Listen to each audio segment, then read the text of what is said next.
So I grew up outside of a small town called Bassett. There is a hydroelectric dam there that I was always fascinated with. Acid would regularly flood out, like where the industries were, before they built the dam in the late 40s, and after that, it's never flooded out. Water was always at the forefront of my interest. I loved the big reservoirs and the connection to water and power. I mean, to control something that powerful to me, was really cool. And then to actually derive energy out of it and get the power from the water was just very fascinating. So I think a career in environmental engineering is incredibly rewarding, to know that the work that you do impacts everyone. There's no one that can go a couple of days without water.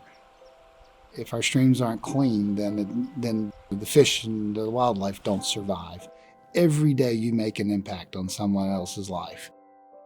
In today's construction industry, all the costs are high. There's virtually no project that comes in under budget. It is key to find cost-effective solutions, and part of that is to use as many of the existing facilities as you possibly can.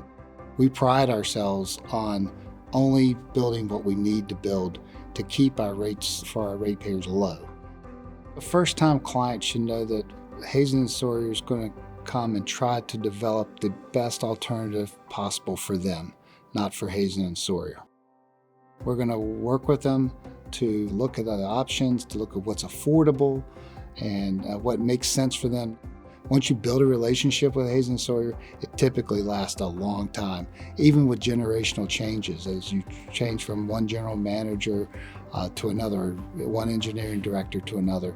The trust that's usually built up over decades is still there.